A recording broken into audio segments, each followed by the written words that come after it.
voiceofcongo.net, news en real time. Steve Mbikaï, bonjour. Bonjour. Les concertations nationales sont finies. Est-ce que la coalition pour le vrai dialogue a encore sa raison d'être? Oui, la coalition pour le vrai dialogue a sa raison d'être dans le sens où les concertations du Palais du Peuple n'ont pas abouti à une cohésion nationale parce que les prémices étaient fausses. Du fait qu'il y a eu de grandes opinions politiques de ces pays qui étaient en dehors de ces concertations. Néanmoins, nous pensons que ça nous a aidé à ce que la nouvelle majorité présidentielle qui est faite de PRD, d'autres partis politiques qui les ont rejoints, qui étaient à l'opposition, ont dorénavant leur point de vue à défendre. Mais nous avons notre point de vue à défendre, nous qui n'étions pas à ces concertations. Et nous pensons que pour qu'il y ait harmonie et cohésion nationale, il faut une table ronde, tout à laquelle seront la nouvelle majorité présidentielle actuelle, l'opposition congolaise, mais aussi les groupes armés, pour qu'on puisse tirer de ces groupes les Congolais qui sont là-bas, qu'on fasse l'harmonie, qu'on puisse faire un front commun du pays contre l'agression étrangère. Oui, vous tenez à votre coalition pour le vrai dialogue, mais les résolutions sont adoptées et visiblement la machine avance. Non, ce qui s'est passé au Palais du Peuple, ce n'était pas un dialogue, parce que les gens ont formulé des recommandations, des résolutions qui n'ont pas été débattues en plénière, qui sont passées comme ça, donc une globo. Et puis lui-même, le président Kabila, nous a donné raison, parce qu'il a dit que les gens qui étaient là-bas ont travaillé suivant ses orientations, et que ce sont les gens qui l'ont rejoint et qui ont répondu à son appel.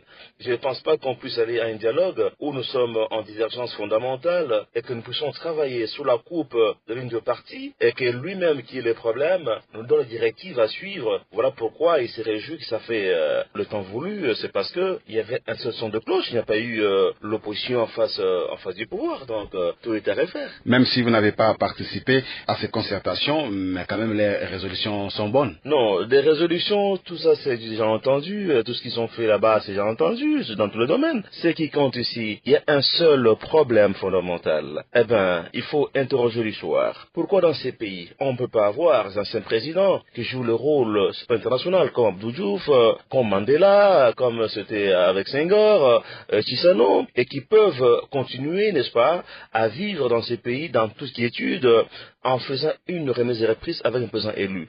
Nous avons un rêve de voir un pays des gens civilisés où un jour on va assister à la remise et reprise entre un président entrant et un sortant. C'est ces rêves-là que nous avons de mettre sur pied les règles du jeu qui nous amènent à cette façon de concevoir la politique pour que le peuple puisse jouir. Voilà, ça c'est fondamental que aller là-bas pour c'est partager le pouvoir. Et nous disons, notre vision est scellée là. Nous avons besoin qu'on se rencontre avec eux sans dépenser l'argent de l'État. Parce que pour discuter Congo, on n'a pas besoin qu'on nous paye. On peut faire 5 jours, 10 jours, on harmonise. Mais si on réduit tout au partage du pouvoir, je pense que ils auront tapé à côté. Mais Steve Mbikaï, on ne parle plus du gouvernement d'union nationale, mais plutôt de large ouverture. Et votre crainte par rapport à 2016 s'est dissipée? Non. Pourquoi il n'y a pas eu gouvernement d'union nationale? C'était du donnant-donnant. M. Kengo avait une mission. La mission de ramener toute l'opposition à ses concertation pour que toute l'opposition accepte Kabila comme président légitime. Et en retour, M. Kengo devait avoir sa primature pour former un gouvernement d'union nationale. Dès lors que ça, c'était un échec. 1+2 que nous avions dénoncé a échoué. La tentative d'obtenir la modification de l'article 220 de la Constitution par voie référendaire a échoué.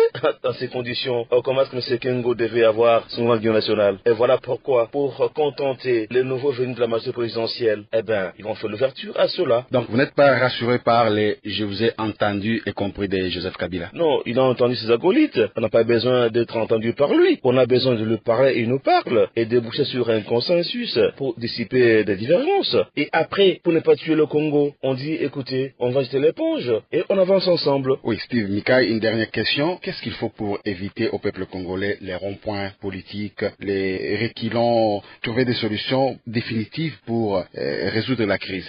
Oui, il faut faut absolument un dialogue, le vrai dialogue. Parce qu'il y a eu dans ce pays 3 grandes opinions qui sont dégagées après 2011. Il y a l'opinion tshisekidiste qui est là, il y a l'opinion kabiliste et il y a l'opinion camériste. Ce sont là les grandes opinions qui sont dégagées après les élections de 2011. Or, au palais du peuple aux concertations, il n'y avait qu'une seule opinion, celle de Kabila, et qui est contestée par l'opinion de Tshisekedi et celle de Kamere. Donc c'est une minorité qui était là-bas. Et pour éviter au peuple ce genre de souffrance, il faudra absolument qu'on puisse se rencontrer, discuter, nous mettre d'accord pour regarder dans la même direction. Steve Mbikai, merci d'avoir répondu à nos questions. C'est moi qui vous remercie.